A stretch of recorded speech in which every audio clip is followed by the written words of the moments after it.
Thank you. Thank you, Loring. Thank you to Talking Galleries for having us. So today we are going to talk about how museums can secure their financial futures at a moment when, in many ways, a secure financial future feels more precarious than ever. So I'm pretty confident that in an hour and a half, hour and 15 minutes, we're going to have it all figured out. I want to start by getting a sense of who we have in the room and how you all relate to this issue. So I'm going to assume that if you're here, you've been to a museum in the past year. But raise your hand if you have donated money to a museum in the last year. Keep raising. All right, raise your hand if you work for a museum or if you've done paid work for a museum in the last year. Okay, great. And raise your hand if you currently sit or have sat on a museum board. Okay, great. So now we have a little bit of a sense of who we all are and how we relate to this. And it's especially relevant that we have so many museum donors here today, because that's where we're going to start. So contributions from private donors typically account for the majority of a museum's, the largest share of a museum's operating revenue. But younger generations have a very different relationship to both philanthropy and the arts than their parents' generation. There was a study done late last year by CSS Fundraising that found that baby boomers placed arts and culture as number 2 on their list of giving priorities, and millennials, Gen Z, and Gen X, for them, it did not rank in the top 3. And that becomes even more of an issue as we are on the dawn of what has been called the Great Wealth Transfer, which was when boomers will, over time, by 2045, leave as much as $84 trillion to their children and heirs. So I became interested in this subject because I write a column for the art newspaper about museums, and I find the best way to figure out what to write about is to ask people who work in museums what keeps them up at night. And this is something that came up, the sort of the financial security and also next-gen donors, something that came up from people who are sort of all up and down the org chart.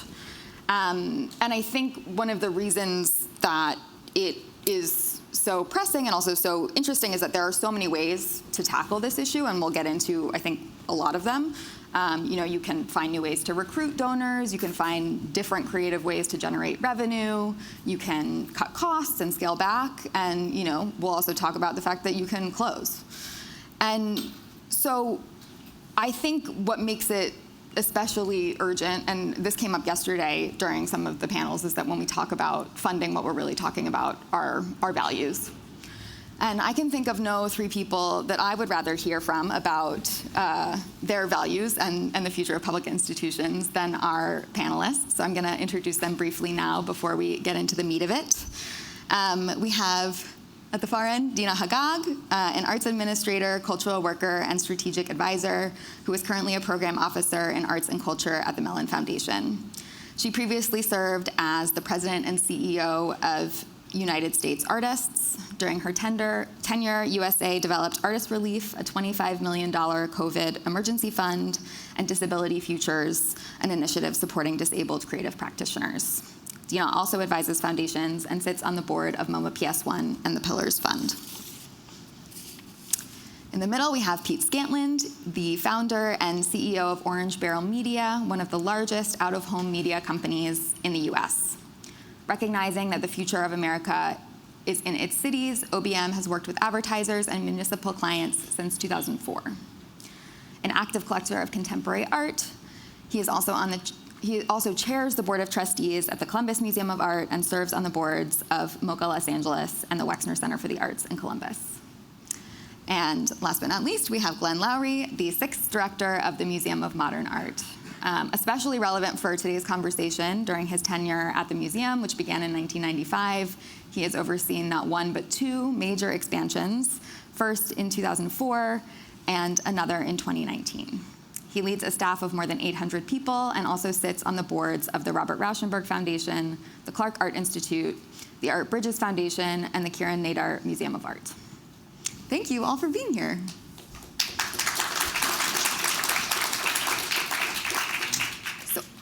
start by talking about some of the creative ways that museums are generating revenue outside of philanthropy. So Pete, your company, Orange Barrel Media, recently partnered with the Perez Museum in Miami to develop a billboard on its property that would generate, I think, up to $2 million a year for the museum, which is the equivalent of something like $45 million in its endowment. So talk about what that looks like and why other museums are starting to get more interested in this. Yeah, this is something that we've been thinking about for quite some time. My company has partnered with artists and arts institutions really from the beginning on doing public projects and helping museums to share in a pro bono way, share exhibitions that are happening at their museums. More recently, we started working with performing arts centers who were all thinking about how do we go from this analog, guy on a ladder goes up and changes the marquee to digital. And we realized that, that was a big capital investment. It was something that they were going to have to own and manage, and our company got interested in working with them to do that. And during COVID, we said, what if we went a little bit further and, museums were closed. They couldn't, the public could no longer engage, in the way that they had with museums. And we were thinking about how do museums go beyond the walls. And I thought that our company could help in kind of two ways with two critical issues that museums are facing. One, how do they share what's happened at their program in a more public way? If you think about the Perez, 400,000 people a day drive by, and everyone in this room knows exactly what happens in the Perez. But of those 400,000 people, how many of them know? And what we realized is very few. And then second, how could we have an impact on museums who have this really prominent real estate footprint, but have struggled to monetize it because they prioritize public access? The way that most real estate owners generate revenue from their real estate is by selling access to it. But museums are actually, rightly, moving in the direction of accessibility. And so we thought this would be a strategy that museums could generate revenue from this very prominent real estate footprint. They could share the work that they're doing inside the museum in a more public way. It could be a venue that artists could use to develop public projects. And so we've been working with a number of museums, including the Perez, on this project. And it's very early. It's a new idea. It's kind of hard to imagine that this would have happened 10 years ago. But we're really excited about where we are. And Glenn, I want to ask about another digital revenue generating initiative that MoMA has worked on, which is NFTs. What is the status of that, and has it created a meaningful source of revenue? I think it's fascinating, and I really admire, Pete, what you're doing and what Franklin is doing and the Perez and at other museums, because I think it's a very simple equation. If you look at most museums in this country, they are wildly undercapitalized. And so you were talking about donors. Well, the vast majority of donations are essentially going to eliminate the annual deficits that we all run. In the tens of millions of dollars in most institutions, right? We don't have large enough endowments. We don't have significant enough earned revenue. And so at the end of the day, the delta between the deficit we're running and the balanced budgets that we are pledged to sustaining comes from donations. And that's just not a sustainable operation for all the reasons you were saying. So the answer has to be to find new sources of revenue. There used to be a belief that restaurants might provide that. Well, anyone who's been in the restaurant business knows that that is really a bad idea. Then it was retail. And most people who have been in retail know very quickly that retail isn't the promised land either, and can never generate significant enough revenues to be truly meaningful in the ongoing operation of a museum. Places like the Met, MoMA have exceptional retail operations, but what we generate as net profit is a drop in the bucket. So you have to start looking to completely new sources. In our case, we thought immediately upon the sort of emergence as NFTs as something that collectors were interested in, that this would be an interesting opportunity for us to partner with artists to build a new source of revenue. Not to generate, if you wish, some kind of postcard of the works in our museum, which just didn't seem very interesting in terms of a new technology, but to think about artists who were in this new space for whom partnering with the museum might elevate their presence, their platform, and that could produce an ongoing income stream for the museum. So we got very lucky in our first foray. We worked with Rafik Anadol. We really had no idea that within this domain of AI and NFTs, he was a bit of a superstar. But we generated through our first issue with Rafik in 2022, seven-figure revenue for the museum, that allowed us to hire a full-time person to work on NFTs with us, so that it wasn't just three people who were trying to scramble in their already overworked day to figure out how to do this.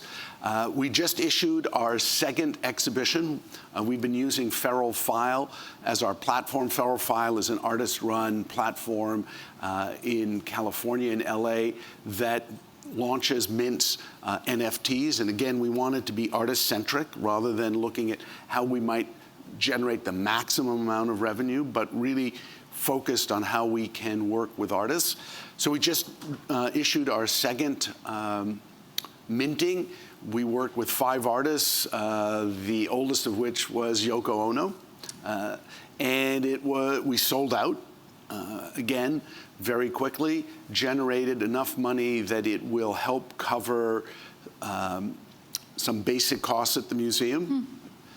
6 figures, not 7 figures this time around. But the thing about NFTs is once minted, they're a permanent stream of income, because every time they're exchanged, as opposed to a work of art, there is a percentage that comes back to the museum, in our case, to Feral File, because they're the minter, and of course to the artist or artists who did the minting. I think of it as one of dozens of initiatives that we collectively, museums, have to think about as we look to diversify our sources of revenue, and to think only about recurring revenue. Right? If you think about one-time revenue, you can get a big bang and then it's over. We have to think about how do we build recurring lines of revenue that can help sustain what we do and take some of the pressure off of donors having to always donate. And MoMA gets 5% on the resale of NFTs? I think we do get 5%. Yeah. And I mean, I think it's diving into this a little bit more and looking at what different institutions are doing. It has been so interesting to me, though, just the range of what people are trying out. It does feel like we're in a very experimental moment. So CAM Houston, I know, has sort of launched this boutique curatorial services hub where they're doing public or corporate art for the Mayo Clinic, for a water treatment plant in California. You have the Warhol Museum, which has developed this sort of boutique content studio. And I think it's so clear that museums need to think creatively and think outside the box. But at the same time, I think there is a certain level of sometimes resistance, sometimes skepticism, some just like generalized feeling of like yuck. Just this idea that museums are nonprofits that are mission-oriented and concerned that they're spending a certain amount of time on something that is not directly related to that. And I'm curious about how you all think about it in terms of where you feel the line is, or what questions you ask yourself to say, okay, this makes sense for us, or this feels too far afield. And I want to start with you, Deana, because you work with museums all the time, but you're not in one, so I think you have a particularly unique perspective. Yeah. I mean, I think to echo what Glenn said, the model is totally unsustainable. Like, this is not tenable for the future of museum making in this country. I also think that every museum is really different, and every museum's circumstances and their particular geography is incredibly unique. So I don't think there's like one broad, there's like a yuck line, and if museums cross it, we're now in a new place. I think that the problem for museums is so complicated that we have to start attacking it from everywhere at once. And so I do not begrudge anybody for trying to figure out a partnership that could yield a new income stream for their museum. My concern is that some of these things are the museums and retail shops of our future. We were told that this might help, and then over time we realize it's not actually going to yield the revenues that we need. I also think this, for me, goes hand in hand with museums that are trying to expand some of their audiences out and sort of trying to do programs that bring different folks in at a ticket price. And to that, I think that's also fantastic and needed and necessary. There are one or two models that I think work where, actually to use CAM as an example, where there is a municipality or a partner that is specifically looking for an art partner, and then a museum that is able to offer that service. And those models, at least from my vantage point at Mellon, have proven to be the most successful. It's ones where the partners are sort of looking for each other in the ether, and somebody knows to connect them, and both needs are met. The ones that make me slightly more nervous are the ones that don't prioritize the art making in any of it. So some partnerships that sort of privilege the brand or the sort of for-profit partner, so to speak, and sort of don't prioritize what it is that they need from this art partner. You'll also have to forgive me. It is my last day of Ramadan, and I am like a little bit all over the place. So we're just going to pretend like I make sense for the rest of this morning. Total sense. Deana is never all over the place. There we go. But there are a few of those models that really, really concern me, like desperately concern me, because I don't think some of the people coming to this table have enough of an understanding of what artists provide or what artists could do. One of the things I've appreciated so much, Glenn, about your leadership at MoMA is that it feels like all the things you're throwing at the wall to see if they work, we have artists prioritized in the center. Are artists being paid? Are artists being respected? Are these new platforms for artists to explore?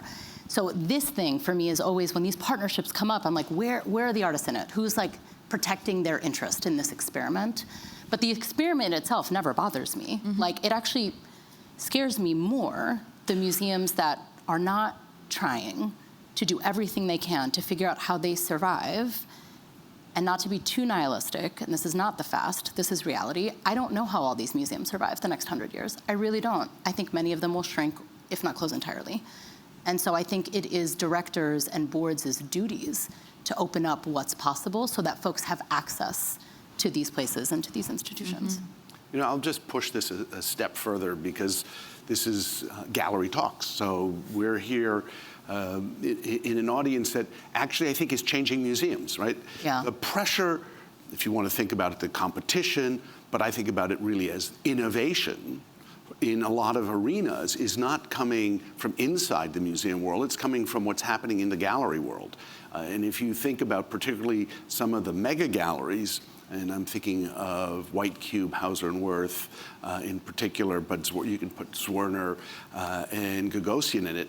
They are operating like museums. They have adopted the strategies that museums have for reaching audience, for keeping their clientele engaged, and now they're hiring curators to work for them. So you have to think about the public. You have to, you know, what do our publics want? Yeah. And it can't all be internally driven. So I worry a lot that those of us inside the museum world operate with a set of assumptions about the sanctity of what we do and the difference between the not-for-profit world and the commercial world. And I think the public has moved way beyond that. Yep. And you just have to go down to Chelsea on a sunny day to realize that it's the same people, although actually often in a much more diverse configuration, that are going in and out of those galleries looking at art. Yeah. So to assume that somehow museums have a code that the galleries don't have is a tremendous mistake. And so I actually think that's liberating. And that what we have to do collectively as institutions is lighten up and think about, okay, what is it that the commercial world is doing across every domain that we can adopt and use for the benefit of our mission and goals. Yep. So it's interesting because I think that's true. However, I do think there are some moments where, one example I have is I was explaining the Orange Barrel Media Initiative to my stepdad, who is not an art, he like is not an art person at all. And he sort of misunderstood me and thought that I was saying that the billboards are on the museum, like attached to the building, like Beyonce, cowboy country, Guggenheim style. Not us. and he was like, "Oh, really?" And it made him feel, and he was like, "I feel a little weird about that." And so I mean, not to globalize that one example, but there is some moment where the public, I think, is also adjusting to a new reality. And so how do you think about that? Like, is there a radius for you, both physical and conceptual? Yeah, so it's an interesting question, and I think it's very context specific, right? In terms of what's possible, what's the positioning of the museum relative to public space. You know, I was recently in a meeting in Los Angeles with a museum we're working with, and what we realized is that on each other corner there is a billboard, except for on the museum's property, right? And so if you think about, and most people don't know, and because the nature of this very dense area is that people don't really even know where the museum begins and ends. And the public, I don't think, care, frankly, from the outside. And so it's sort of, when you consider that, the mission of museums needs more fuel, more revenue, and that the mission, and that they're doing good work, which I believe that they are, isn't it really an imperative for them to go figure out how to generate more revenue? And so I think it's a really simple question, which is there is some point when they're diminishing the impact that they can have, and I don't think that in most cases the projects that we're talking about are doing that, right? Think about museums have been using the real estate for lots of different things. People do weddings, people do corporate events, people do all sorts of different things. This is another way of doing it that has this added impact of creating visibility and actually attracting audience to promote what they're doing. Because most museums, the other thing that they can't do is invest in marketing, right? To get more folks. And to Glenn's point about many commercial galleries, one of the things that they never forget to do is really effective marketing. And that is what attracts people.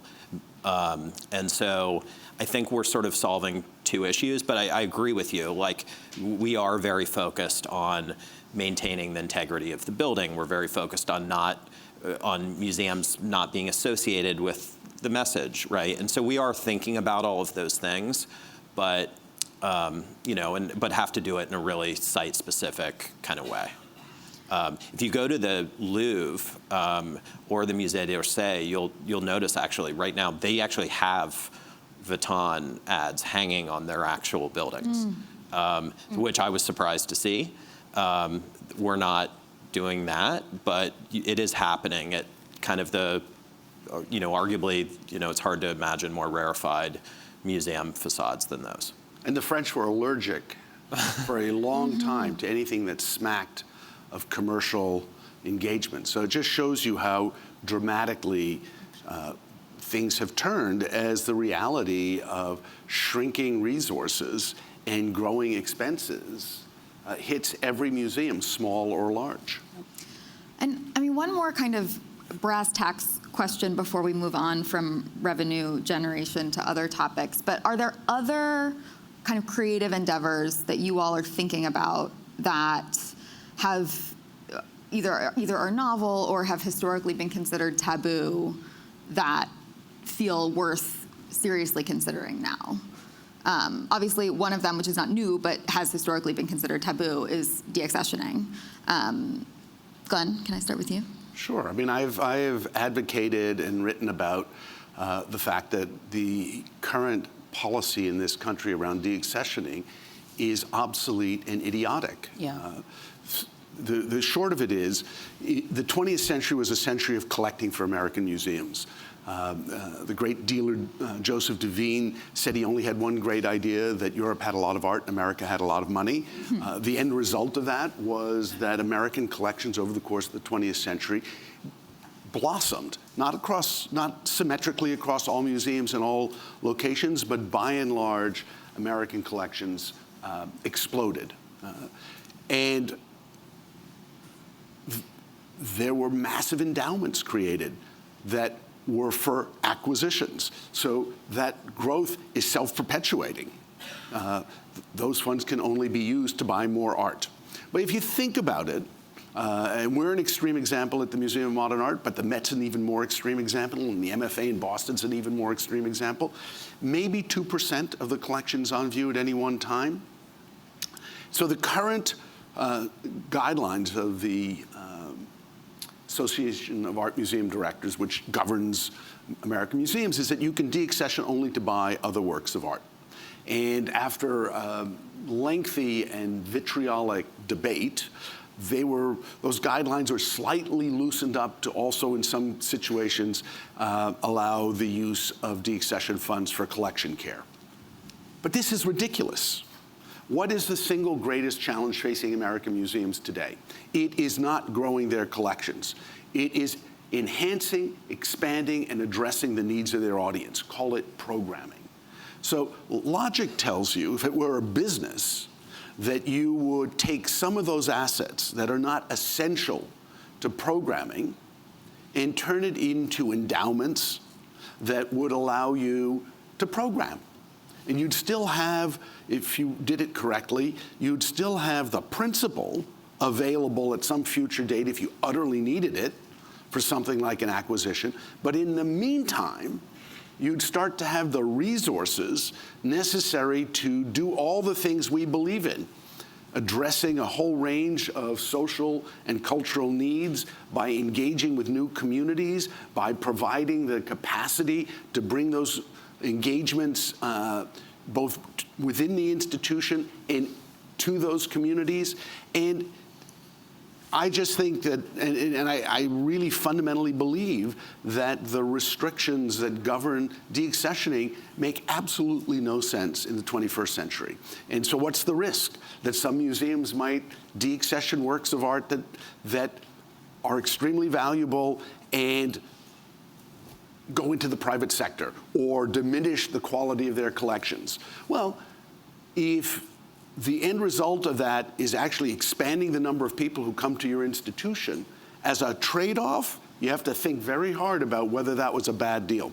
So I am really concerned that these kind of restrictions that were developed in the middle of the 20th century are actually harming museums, because we are not dealing with the core issues that we have to deal with.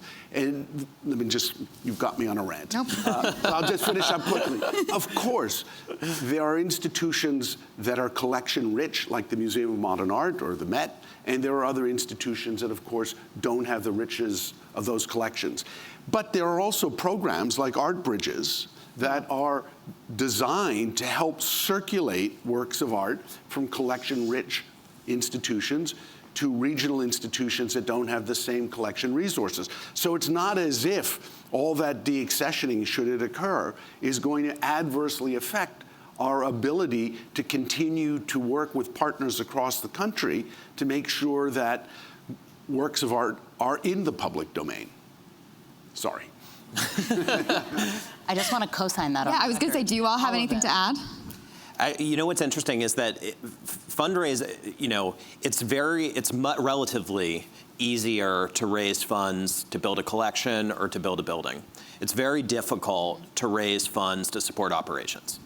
That is the sort of critical need, is, to Glenn's point, the recurring revenue that is going to pay for an increased investment in staff, an increased investment in programming around exhibitions, an increased investment in ensuring that these wonderful exhibitions we mount are properly, you know, that people come to see them and that they're properly interpreted. And so that's, I think, the big unmet gap right now for museums.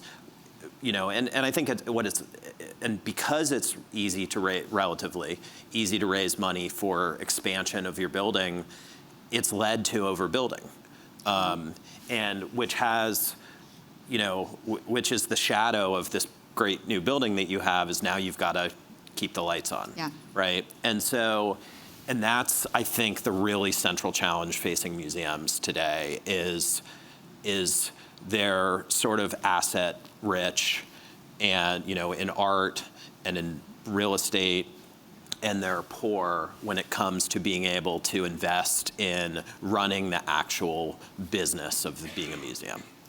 Well, it leads me to a question for Deana, because you're giving money to museums and you're advising them on how to spend it. And I think a dynamic that we've identified is that museums are they're creating these programs and building these spaces to attract donors, and then they need money to fund the spaces and the programs that they use to attract donors, and it becomes this sort of hamster wheel.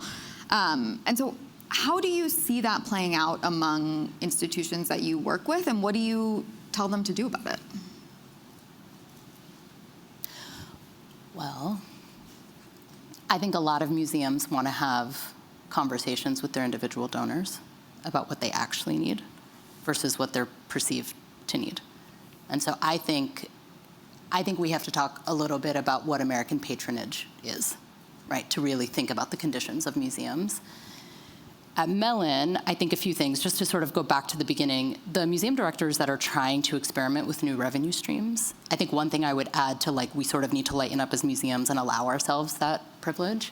I think the funding community also needs to let those directors and leaders figure it out as sloppily as they'll need to, right? So I've appreciated that at Mellon, under Elizabeth's leadership, there's been real space to talk to people about taking risks that may not pan out, and that there's no harm in that, right? Because we're all searching for an impossible solution. So that's number one. I think that funders need to be a lot more flexible. The second is Pete's point about general operating support, right? So really thinking about offering general operating support. And I think that the foundation community is overwhelmingly heading in that direction. I don't necessarily know that the individual donor is getting there as quickly. And I would love to find levers to figure out how we all move people in that stride. That if we trust these brilliant directors that we have put at the helm of these institutions, that we should give them optimal flexibility to solve the problems at hand.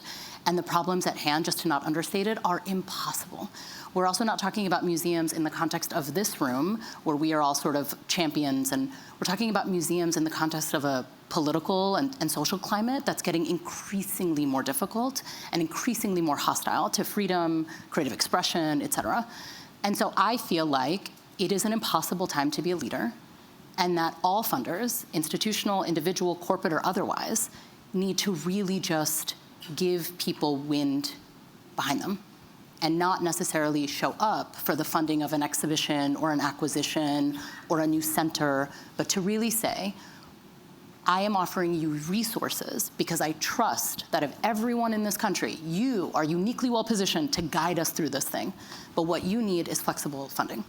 And so I don't know how to arrive everybody there all at once. And I also say that while at Mellon we're arriving there, and under Elizabeth's leadership we've done tremendous work to arrive there, it's not even the norm in foundation support still, right? And we have the utmost flexibility. It's not our money. We're not regulated. We can literally do anything we want. And yet still, it's like a condition to convince people that flexible funding is what folks need. And I think that it doesn't exist yet, and I want it to get there. I really do. And I think, one of the reasons why foundations are playing, they've always played a critical role, but an increasingly critical role, is because the individual donor is also shifting, and their behavior is also shifting.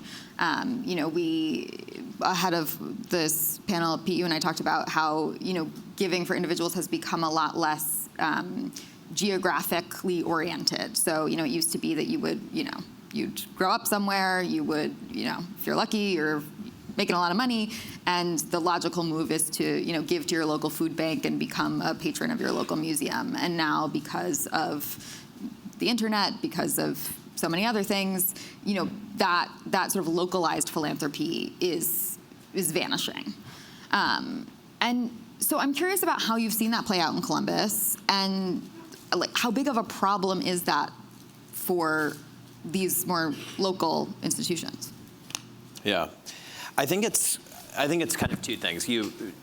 As you mentioned, I think it's becoming less geographically tied. I also think it's becoming less institutionally tied and more towards a cause, right? I think that donors want to support a cause that they believe in and that's inspiring to them, independently of sort of an institution that and I think that a certain younger generation brings I don't know if I'd call it quite skepticism, but where earlier generations said, these are the institutions, they're in our town, they address these issues, we're supporting them. I think the next generation is saying, starting from the standpoint of, well, are they really? Are they, and does this institution stand for a cause? And are they best equipped to make an impact on this cause that I believe in? And I'm going to put my investment there. So I think it's shifting a little bit. I think there is a tendency always to sort of think of generations as this monolithic thing, right? And I don't think it really works that way. It's clearly a spectrum, and and it's moving slowly. I'm not sure we know exactly what's going to happen in the future, but the thing that I've observed, and you see it in the numbers, and, in most institutions fundraising, is that the donors are increasingly concentrating in a smaller number, giving more money. And that's partly symptomatic of just wealth inequality. Yeah. But that's a real issue. And I think it could, sort of reading it in the most negative way, could be not just symptomatic of wealth inequality, but it could actually say these institutions aren't as valuable to as big of a public as they need to be. Yeah. If you think about support sort of more broadly declining and only at the very top, is it growing? That says to me, are we really meeting the needs of the community that we're intending to serve? And I think that's where smart museums are going to be really focused in thinking about is, are we really serving the public that we intend to serve? I think that's the challenge, right? So you make an assumption that the museums or theaters or libraries are here in perpetuity, yeah, right? And that somehow these things are eternal organizations. They go up and down, they good years, bad years, but they will always be here. But that, of course, is nonsense. Yeah. And so we as an ecosystem have to get comfortable with failure, that some of these institutions will not survive and shouldn't survive. They shouldn't survive not because they don't deserve to survive. They won't survive because the publics that they serve won't be able to support them. But new institutions serving different publics will be created, and they will, in a way, thrive in new and different ways. So the ecosystem has to get comfortable with what is the norm in the gallery system, that some galleries will thrive and survive, some will not. And painful as it is when a cherished gallery closes, it should be the norm in the cultural world as well. And in a way that has to compel us in that world to think harder about how we connect communities, to build deeper and stronger relationships and bridges. To do the things, Pete, you were talking about, or really, Deana, you were, through your own actions, helped an entire ecosystem of artists survive, right? Urgency. That's the key word in our work. Yeah. Urgency. Are the programs we're doing urgent? Are we connecting in an urgent way to the different publics that we serve? Is our mission urgent to the donors who support us? Because if it isn't urgent, there are other organizations, there are other issues that are urgent.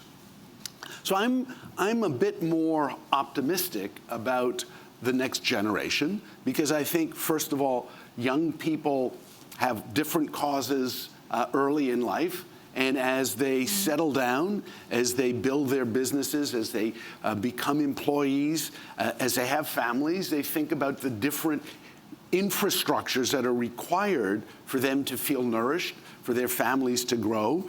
And I believe museums have a vital role to play in that. So it's our job to connect to those younger people early, not necessarily as donors, but as individuals who can engage in what we do and ultimately find meaning and satisfaction in it. Maybe now, maybe in 10 years, maybe in 20 years. So you have to build those pipelines and recognize that some of them will take a long time to be realized.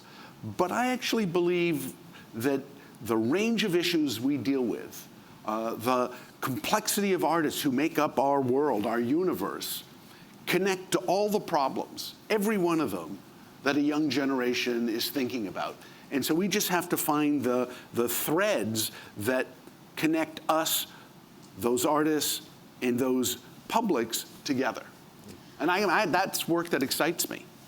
I want to pause for a minute on something that you said earlier, which I think is something that people don't actually say out loud very much, and I think it's something that we're not really comfortable talking about, which is there is a certain amount of attrition, right? Like some places will close. That the current level is not sustainable.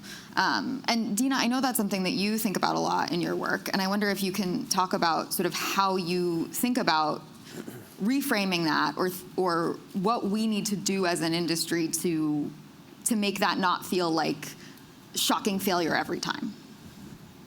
Well, I've been part of 2 sunsetting projects now, so I feel like a little Grim Reaper in the cultural sector. I think it's good if it's done thoughtfully, and I think if we take the shame and fear out of it, that not everything will survive. Also, the funny thing to me is like we're all in the cultural sector, and the thing museums remind me is that most things don't survive, right? Like we see different civilizations and all the things they've left behind that don't exist anymore. Like we should remember that we too are heading in this direction where our civilization as we know it will cease to exist, right? This is just what happens. But I think that when things close, they make space for new things. I think that sometimes publics help you decide whether or not you will need to close. I've been part of 2 different sunsetting opportunities. The first was a small contemporary art museum in Baltimore, which served an incredible purpose in the 80s and 90s. And by the mid-aughts, the city had changed. There were new ventures, there were new things. And it made more sense to slowly wind down its operations, to make sure that its archive was safe, that its staff was paid out. And I think today Baltimore's better for it and for the ecosystem that exists. And I was part of the sort of eventual sunsetting of the Underground Museum, which was devastating. And I don't think anything has actually filled that role. And also, the very thing that kept that institution like alive and vibrant was shifting in lifetime. And it made more sense to close it than to stress out a leadership and a board and a staff to sort of run this race and turn into a larger institution that we could never actually afford to be. And so I do think that sunsetting is good. At Mellon, I want to say 5% of my portfolio at this point is helping places close, right? I think we're seeing it much, much quicker in the performing arts sector than the visual arts because COVID has put a dent in that discipline that we cannot claw our way out. We can't seem to claw our way out of. But I think things can close mindfully. And I think a lot of decisions should be considered before we arrive at the closure, including things like the deaccessioning of a collection. But my sense is the things that crash are so a pledge allegiance to such antiquated rules that then they find themselves sort of like smacked in front of like what they cannot continue. But I think the museums and the institutions that are willing to ask themselves real questions about what their function is in the 21st century, where we are now competing for people's attention, and we're also competing to tell them that they're valuable to us, which is what I think most audiences don't feel from certain institutions. My parents don't go to museums, but they oddly go to the galleries in Chelsea because they're free, because it's closer to the Lincoln Tunnel, which is the thing my dad is always saying. I can park, just hop out the tunnel, park, I don't have to drive through traffic. But I don't know, I wonder if over time galleries will pick up the mantle of what museums should be doing. And I don't think there's anything wrong with closing, I welcome it. I will say people sob. I also want to name this for real. It's never easy. Yeah. Like the hardest conversations are with board chairs and executive directors that realize their time is done And the other thing that's happening increasingly, we saw a huge uptick in it immediately after COVID, and now it's plateauing, much to my dismay, is folks that want to merge or acquire things. Like folks that understand that maybe we don't have to close, but we have to evolve towards one another. And how do we do that? And I think that's a really excellent model. And I think foundations have resources to help push that model through. I'll give an example. We, in late 1999, early 2000, it was very clear that PS1 was about to go bankrupt. Yeah. Had a visionary founding director, but in a way the scale of it had grown, but the community support for it had not. And so it came at a moment when we were thinking about expanding our contemporary program. And it became very obvious to me, why would we invent a new program in contemporary art when PS1 was already doing so many of the things we would be interested in doing? So we merged. Was it easy? No. Did it take, well over 15 years to work out all the kinks? Yeah. Yes. But I think both of us are better for it. And, that'll survive as long as we survive. And it's nice to believe that you can beat the odds. Well, you can't beat the odds. None of our institutions will beat the odds, including even those that are incredibly well endowed, because things will change. Whether it's in this decade or that century, they will change. I really believe that. But we've at least created, for the moment, something that's better than either of us was alone. And I think more institutions need to think about the value of merging. And yes, you give something up, and it's hard work, but actually you get something much better at the end if you're willing to do the work. Well, and I think, there is this dynamic in the cultural sector, as in almost any part of the economy, where there are, the guys at the top that are big and getting bigger, and then there's, a lot of smaller institutions, some of which will survive, some of which may merge, some of which may evolve. But certainly, I don't think that you probably stay up at night, worried about MoMA's imminent financial survival. Oh, yes, I do. Do you? Oh, yes, I do. For over $1 billion endowment, you do? For sure. Yeah. Think about it. So we have $1.7 billion endowment, which was $225 million in 1995 when I started. So we've grown the endowment enormously. The market has been helpful, but so have our donors. We've also grown the building twice. We've exploded the collection, 85,000 objects in 1995, over 200,000 objects today. Our budget, I think in 1995 was 83 or 84 million. It's 185 million now. So I sweat bullets over that. That $1.75 billion endowment produces $75 million. We still have to find $110 million. So I worry every day about that. Do I think we're going to close tomorrow morning if we screw up? No. We have the resources not to do that. But do I think we can blow up over a reasonably short period of time? Absolutely. Absolutely. I do not believe that there's a tablet from Moses that says, thou shalt survive all of this. Yeah. So no, I have not had a good night's sleep in pretty close to 25 years. And Julia, if it's helpful, so at Mellon, the way we talk about that is MoMA has resiliency, but they're not, every museum director worries. These small groups, not only are they worried, so many of them lack just utter resiliency. One crisis, one donor falls, one pandemic, and the thing's gonna yes, MoMA's not gonna close tomorrow if there's a sudden emergency, but we worry about all of them, from the MoMAs to the smallest, tiniest museum in the smallest city in the country. And by the way, just because in 1995, when we had a very small endowment relative to our operating budget, one crisis could have shut us down. Yeah.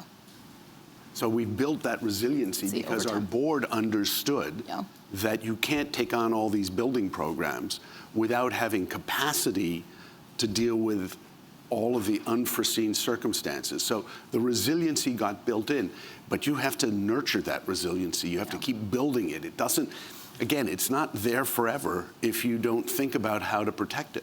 Yeah. And also, I mean, MoMA, like any nonprofit museum, has benefited from a tax structure that rewards private donors who are able to take a tax deduction. I mean, are there things on the horizon for you in terms of political changes and then the kind of strife that Deana was talking about that makes you worry that those systems could be shaken?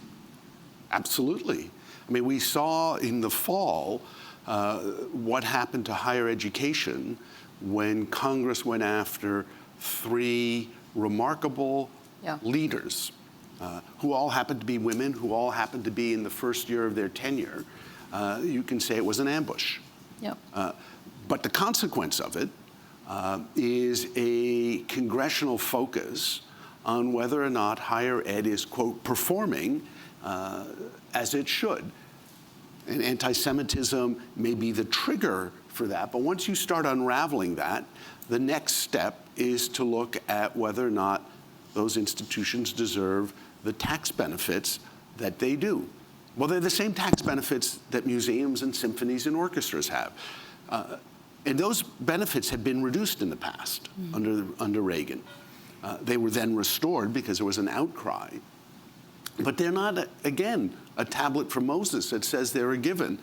So I actually think that it is not impossible that in the relatively short term, there could be a real attack on whether or not the not-for-profit organizations in this country, except for religious ones, deserve the tax benefits that they have. So what's the result of that?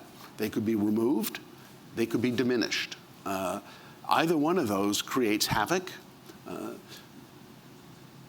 If they're removed, my assumption would be that then museums are free, and I mean that in quotation marks, to operate like commercial entities, right? If they're not going to enjoy those tax benefits, then they have to have the latitude to operate differently. So some museums will survive that. The vast majority will not. And it would be a travesty because this country has built the most extraordinary ecosystem of cultural institutions in the world. And it did it in very short order. And the trigger to that was a change in the tax code in 1931. That's what enabled the giving that has allowed an extraordinary flowering in every little city, in every little town in this country. There's a historic museum, there's a historic society, there's a museum. It doesn't matter.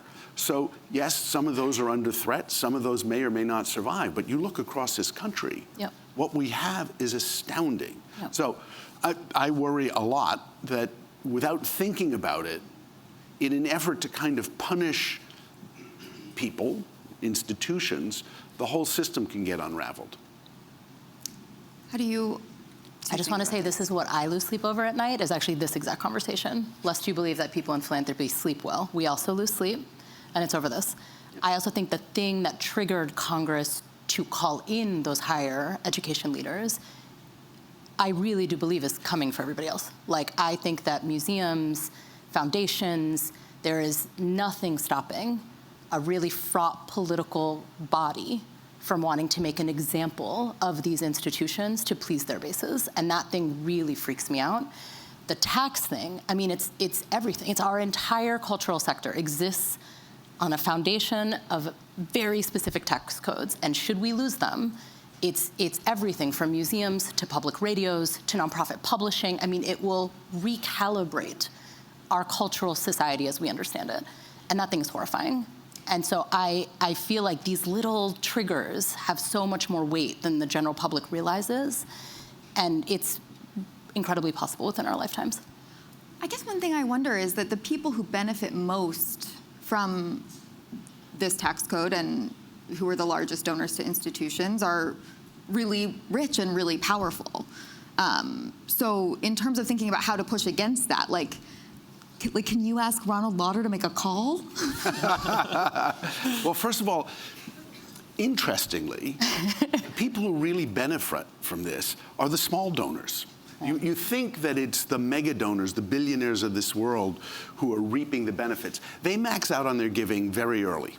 They're not the ones who are actually, that is the amount of giving that they do that can benefit from the tax structure. The people who are really benefiting and for whom it matters are the people who are giving $100, $500, $1,000, $1,500, $2,500.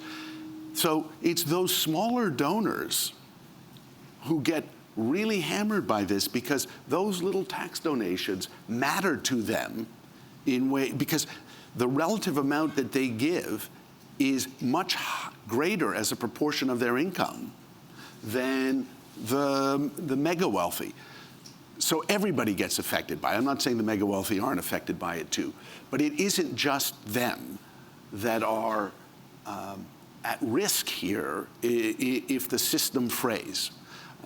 And furthermore, those smaller donors, they are the base, right? You're lucky if you have 1, 2, 3 mega donors in your community, but it's the smaller donors who are your base, the hundreds and the thousands, if you're lucky, the tens of thousands of individuals who give to your institution. The vast majority of them are giving small amounts of money, but that means a lot to them. So I just, that, in addition to worrying about our financial stability, worrying that for reasons that aren't logical, the key to the success of our cultural ecosystem, and here I mean it writ large, could be at risk. And I don't take it for granted that it isn't. Is there anything to be done about that in the short term? Yes. So I do have an optimistic hat. I feel like we're wrapping it up, so I want to move into the uplift portion. The uplift is straightforward, and it's where, in a way, we began. Build community. The more people we serve, from the greater diversity of our populations, the more people are going to stand up and say, that's not going to happen on my watch. Because at the end of the day, Congress is responsive to the people who elect those congressmen. So building community actually matters. To have one mega donor is not a good idea, even if it is immediately gratifying. What you need are thousands and tens of thousands of people who actually believe in what you do. And even if they can't give you $1, they're damned if they're not going to come to your institution or bring their children or engage in an education program or find something that brings them joy. And so we have to be engaged with those communities. And I believe we do a better and better job of that, in part through the help and support that foundations like Mellon give. But it's on our shoulders to build that engagement. And if we do it well, then our donors are going to stand up and say, and by donors, I don't mean people just who give money. Our publics are going to stand up and say, we want these places to survive. And I believe they will if we do our job well. And I'm just going to ask the sort of version of this question to Pete and Deana to take us out, which is, so what is the argument that you make about why people should spend their resources with museums rather than any of the other places where they could spend money to support causes they care about? No, after you. It's a big question. I think that, what museums do to help people understand other humans, the world around them, to engage in a spiritual discovery of themselves and how they live, is not really a space that's filled by anyone else. And that's why museums can and I believe will continue to exist, although, I think we all agree it's going to evolve, it's going to change, it's going to... and artists help people to see the world differently, and that's what museums are helping to facilitate. And so I think the work that museums do is critical to life, to living. And I am also optimistic that I think there is a great number of people who share that view, and I think that if you look at the extraordinary philanthropy in the United States, that doesn't really exist anywhere else in the world. And a big part of that is because of the ecosystem, the structure, the tax code, and all of these other things that we've built as a society. And so I'm quite optimistic that we're not going to just walk away from that. But I do think it takes everyone to recognize and to share, why we need and why this deserves the investment of time and capital. And I think we have a bright future. Deana, last word? Yeah. I mean, I feel like I am so grateful for the inheritance that is art. Like, I think there are things I have truly learned from artworks, from artists, that I've never read about in a history book, that there was no other path for me to sort of hear that tale, hear that story. And I really do think like the meaning making, our jobs in the arts, far precedes even our physical bodies on this earth at this time, right? There is like an inheritance we are leaving many generations. And so I feel like that museums are one of the only containers I can think of that is a legible vehicle by which people in the future will learn about what it was to be alive at this time. And there are lots of things we've learned from our ancestors and our friends' ancestors that have been a guide for what to do right now. And so I think it's our job to do that. And I know we're competing for attention that isn't readily available. I know that it's hard, but I think we owe artists, and more importantly, we owe humans, we owe our species this inheritance. With that, I do think one thing I want to say before we close, I don't like half the art I see. I really want to stress that. Like, I don't like half the things now that I see in theaters and orchestras and museums around the country, and that doesn't matter. Like, I really want to stress how badly we need to build a cultural ecosystem that is not just designed for us, the power brokers in this field. And that's everything from knowing somebody's working on a digital campaign with the Warhol Museum to putting something on the steps of the Brooklyn Museum, things that I don't think are for me, but it's still my job to make them available to publics that are also owed this inheritance. And so I care about the humans that are gonna have to survive on this planet in 100 years, and art is one of the only things I know I can offer them as a guide rail. And so that's why I think people should support the arts. Thank you. Wow.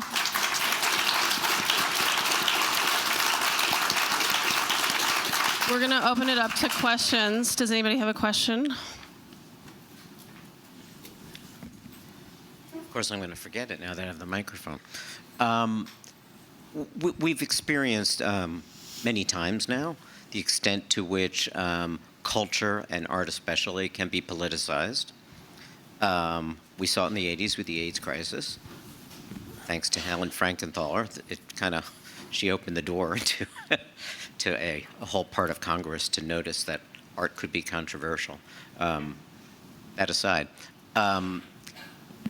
do you think that, given what you're saying, do you think this may ultimately become a kind of struggle between church and culture when you're talking about nonprofit status and how these things go through Congress?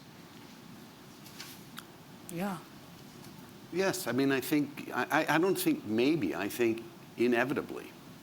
There are just tensions within our society that are not going to get resolved in the near future if they get resolved at all. And those tensions, in a way, aren't necessarily bad, but they will provoke a whole set of actions that we'll have to be ready to deal with. And we won't know the specific incident that triggers a kind of review, attack, reversal at some congressional level.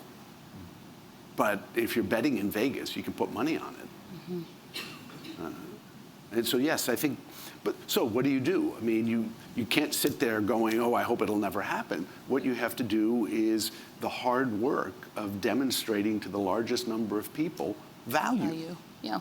Why it's important that we exist. And that's working in community, it's building community, it's serving people, it's remembering that in the equation that constitutes a museum, it's art and the public. It's art and the people. That you can't disaggregate the art from the public. And I think that's a change in how American museums understand themselves, because I suspect 30 years ago or 50 years ago, the public would not have been baked into the equation the way it is today in almost every museum. And that's, I hope, our saving grace.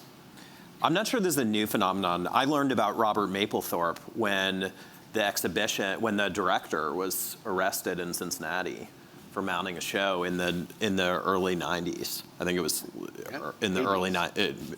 I forget exact the time period, but this was 30 years ago.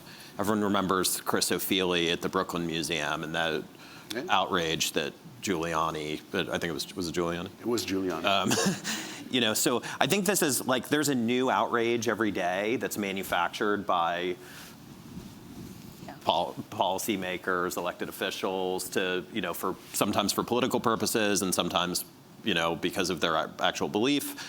And I think that, it does feel like it's occurring more frequently now, but this is something that's been happening for a long, long time, right? And just as a follow-up, do you feel that or do you see that if the distribution of culture across the country is broad enough that you can actually meet the numbers when looking at Congress? I think about the city of Dallas, where I'm involved with somewhat with the museum, and the museum there they struggle. They really struggle, both for money and especially for audience, because there it's not seen as central. The two most important things there are church and sports.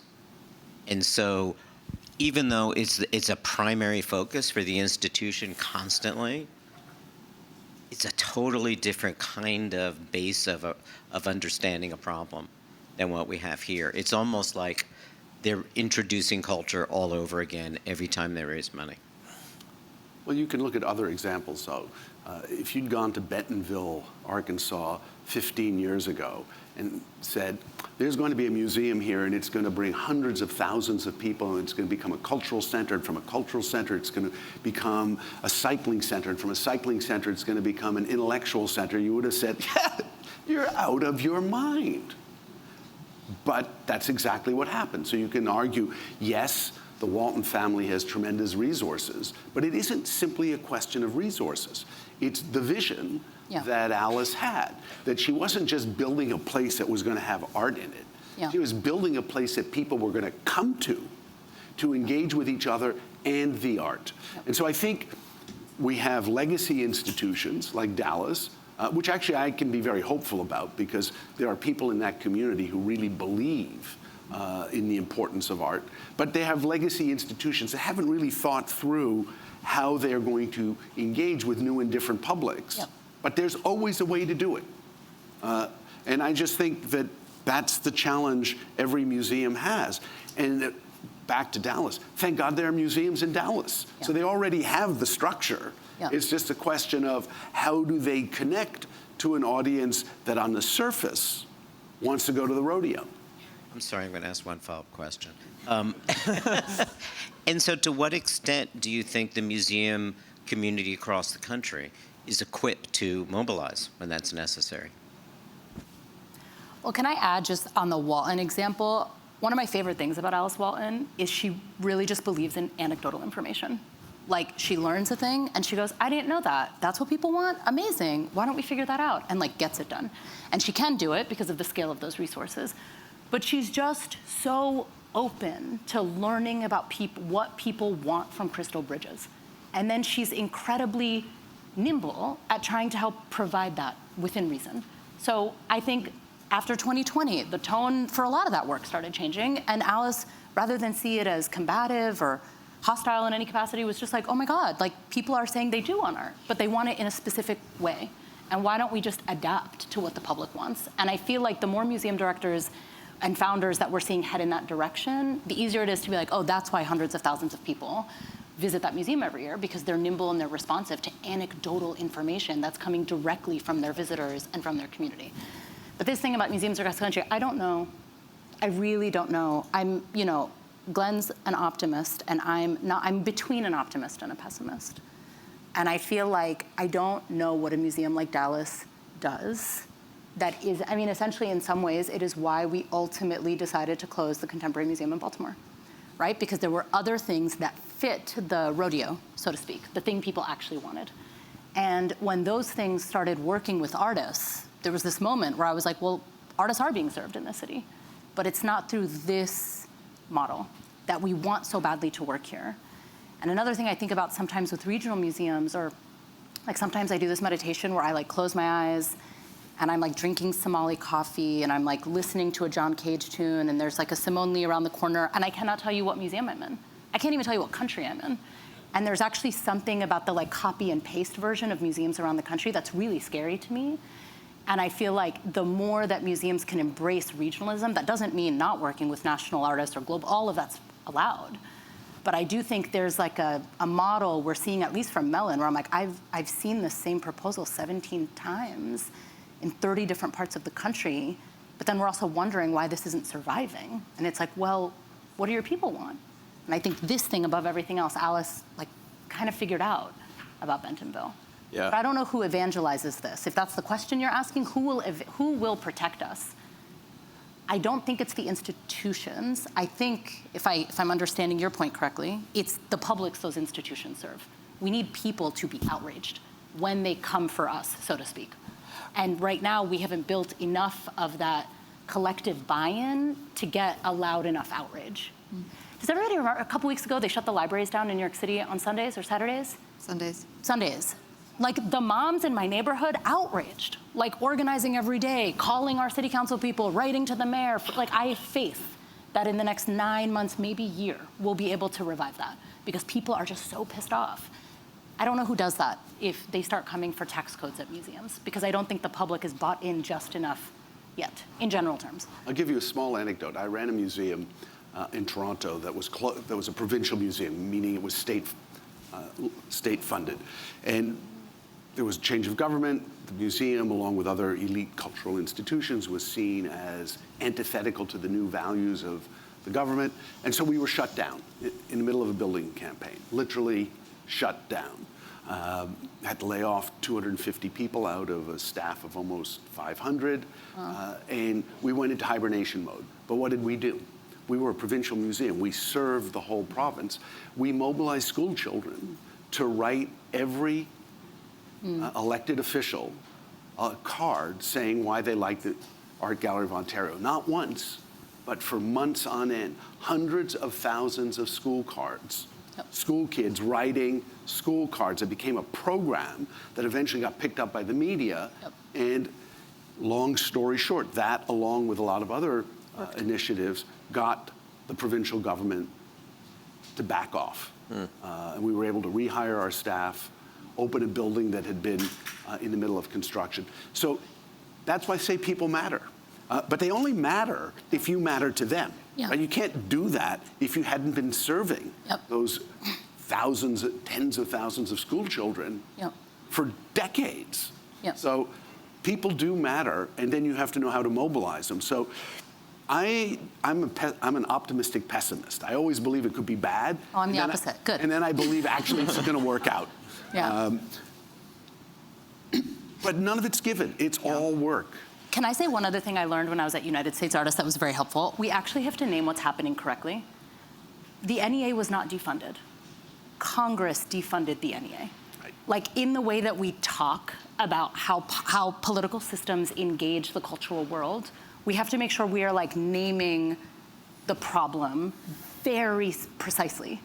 And I think this thing, like watching people train me to be like, Congress, it was Congress. Congress did that. It was not some imaginary force in America. Like this body of several hundred people made this choice, and this choice led to this thing. So I think also the like mobilizing and actually knowing how to talk about what's happening, I think the two sort of go hand in hand and help. And it does change. You say in a room of politicians, well, Congress defunded, and everybody's like, oh yes, I am now implicated in this. I am on, like, am I now playing a role in the sort of essentially silencing of an American public vis-a-vis like limiting our ability to make culture? While we're on the topic of defunding, I think that one of the interesting avenues that museums can explore is talking about how to actually grow public funding of museums. And I think that Crystal Bridges presents, obviously this was paid for, I think, almost entirely by a private individual, but it makes a very, very strong argument for economic development in Bentonville. It's hard, and it's not just Crystal Bridges, it's also their investment in mountain biking and other sort of quality of life investments that they've made, which have radically changed the fortunes of Bentonville and the number of people who want to live and willingly live in Bentonville beyond a job. And I think one of the things that's really interesting in our country right now, sort of post-COVID, is, you know, many people can live anywhere they want, untethered from their job. They can work for a company that's in San Francisco, but they could live in New York. They could, and I think that many, particularly smaller cities, are thinking about how do we become a place that people who could live anywhere want to live. Yeah. And economic development, most regional economic development strategies have been about attracting a company, not a person. Right? It was economic development projects were what incentives can we create to get this company to be here? But what I think the next wave will be, what can we do to get the people that companies want to hire to live here? Yeah. And there's very little that does that, like investing in culture. And I think that, you know, this is one of the things we're working on a lot in Columbus, is how to tell that story. It's hard because when we started looking at it, we actually don't have data on how many people are working for Google in Columbus, but we know that there's hundreds, right? And so, but the economic development strategy that we've had has always been tied to a company. So we're starting to look at what are people who are work from anywhere, work from home, what's attracting them, and what we're finding is that increased investment in quality of life and culture and things like that actually is much better ROI than paying companies to come and do a headquarters expansion. Yeah. And I think that's a really interesting avenue that many museums are starting to explore. We have time for just a few questions from the audience. Do you want to? So Glenn's heard me talk about this a bunch, so he's just going to roll his eyes. But I do think that part of, I read the beginning of the title of this as the future of public arts institutions. And if we don't have arts education in our schools, nobody cares. Those people don't grow up learning that the arts can enrich their lives. And so when we look at these school districts where, in New York City, if you live in a wealthy neighborhood and you can send your kids to public school, the parents pay for the arts education. It's cheaper than sending their kids to private school. But in the poor neighborhoods, there isn't that. And so these kids never go to museums. I was a middle-class kid. If today, a middle-class kid, your parents want to take you to the museum and there's a family of 4. Yeah, you can afford it. It's $120 admissions. Yeah. It's like, where do they eat close to the museum that they can afford? The transportation to get them there. These are all things that if the schools aren't doing, and the museums need to go out into the communities. They can't just hope that the kids in these areas are going to cross the river, from the Bronx to come to New York and be able to, see their first museum. Their parents aren't equipped to do it for them. So those are things that I worry about, because it's the next generation. How do you get people that want to be involved in the arts? And it's not just art museums. It's ballet, theater, music, all of the creative endeavors, unless you're exposed to them.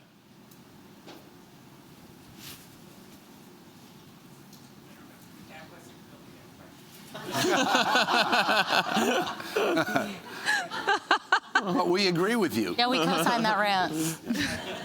Co-signing. Thanks. Yes, you can hear me. First of all, I thought this was amazing. Thank you all. And on the side of optimism or not, I'm going to take optimism. I'm a big believer that in the US, and I think in North America in general, like there's an element of independence among our institutions, and that funding model, the funding model that you all live on, is part of that.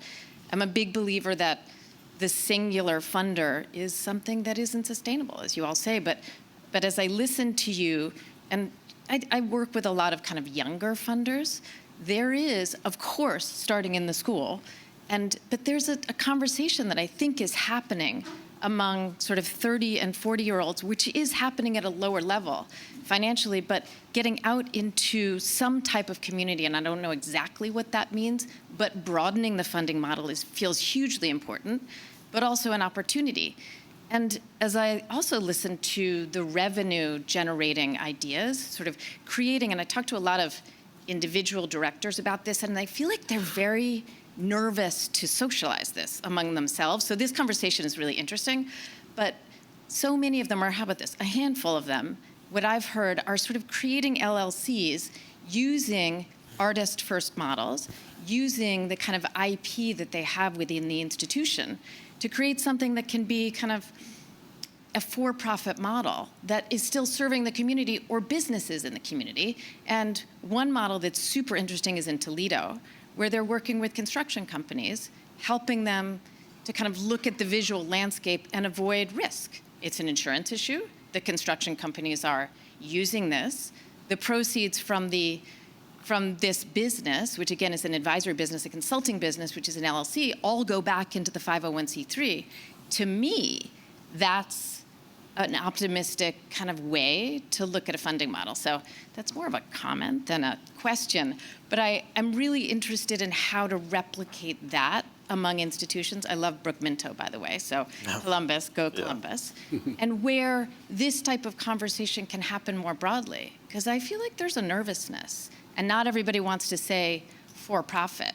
I mean, one last thing I'll say, Glenn, when you talk about NFTs, something I've thought about for a while is I think museum deaccessions could act like artist resale rights. And you could pay a percentage. You could use kind of the same platform as you do with NFTs, and you could pay a percentage back to the institution in perpetuity.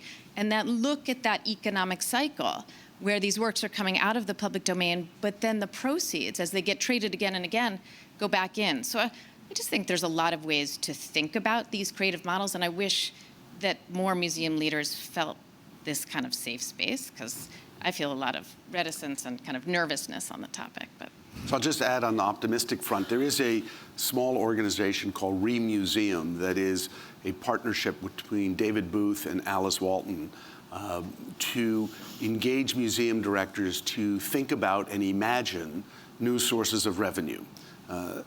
Will it be successful? We'll find out. But it's creating a conversation that's really interesting. And I learned, for instance, that Toledo, in addition to all the things you were mentioning, also has begun guaranteeing works of art at auction, right? So they only guarantee works that they would actually like to end up owning.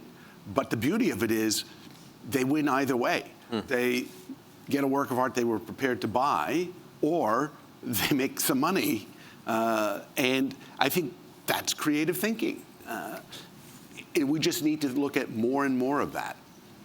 To that point, the guarantee model among institutions is very new, and I did that guarantee with Toledo. But when we think more broadly among museum leadership, the reaction to that feels super mixed. I think it's a super model, a simple model, and I was.